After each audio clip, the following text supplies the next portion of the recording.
Welcome back to the GovCon Intel Briefing. It is August 13th, 2026, and I am your host, Alex. Today we are diving into the latest signals shaping the federal landscape, from workforce shifts to major acquisition reforms. As always, this briefing is produced by cybercloudai.tech, where we help small businesses and GovCon teams navigate the complexities of cybersecurity, cloud, AI, and federal capture strategy without the heavy overhead of the Fortune 500. Maya, we have a packed slate today. How are you doing? I am doing great, Alex. And honestly, the news cycle is moving at warp speed. I have been digging through the latest updates from the Hill and the Pentagon, and there is a lot of noise, but some very clear signals for our listeners. It is almost like the government is finally realizing that to win the AI race, you have to fix the foundation first. That is a great way to put it. Let us start with the opportunities and solicitation signals. There is a lot of legislative movement on Capitol Hill right now. Specifically, Congress is pushing a slate of bills focused on federal workforce changes. We are talking about workplace health, safety, and crucially, cybersecurity protections. For our listeners, this is a signal to start assessing how your service offerings align with these potential mandates. If you have a cyber resilience solution, the window to start your capture thread is opening now. Exactly. And speaking of foundations, the DoD is finally looking at accounting reforms to lower barriers for commercial firms. They are actively asking industry for common sense changes to reduce compliance costs. This is huge for small businesses that have been historically locked out by the sheer weight of DCAA compliant accounting. If you can help agencies bridge that gap, you need to be paying attention to this. It's not just policy, it's a potential market shift. It feels like a long time coming. But it's not just policy. It's also about the physical reality of the workforce. We saw a report that the Army lost 18% of its civilian workforce at the Anniston and Red River Army depots between 2021 and 2025. That is 800 people gone. When you lose that much institutional knowledge, you have a massive gap that needs to be filled by technology, automation, or managed services. That is the perfect opening for a tech pun, Alex. Let's just say the Army is definitely looking for a virtual boost to their productivity. But seriously, that kind of attrition is a massive opportunity for firms that can provide AI-driven process automation or cloud-based training platforms to help the remaining staff keep up with mission requirements. Moving over to the Pentagon, the S&T office is touting a new structure designed to create virtuous cycles of collaboration. Assistant Secretary Joseph Jewell is pushing this hard. For our BD teams, this means the way S&T money flows is changing. You need to map your capabilities to these new collaborative hubs rather than the old silos. And don't forget the cyber front. The Small Business Cybersecurity Assistance Evaluation Act is getting a Senate companion. Senators Schiff and Young want the GAO to audit federal cyber programs for small businesses. If you're a firm that provides CMMC compliance or managed security services, this is your bread and butter.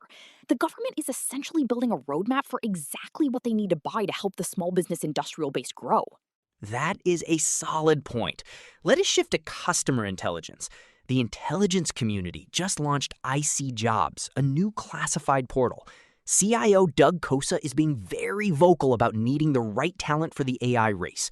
If you are a staffing firm or a specialized tech consultancy, you should be tracking who is winning the contracts to support this portal. It is a window into the IC's hiring priorities. And on the flip side, we have the Social Security Administration. The union is calling for 20,000 new employees to clear backlogs. That is a massive operational challenge.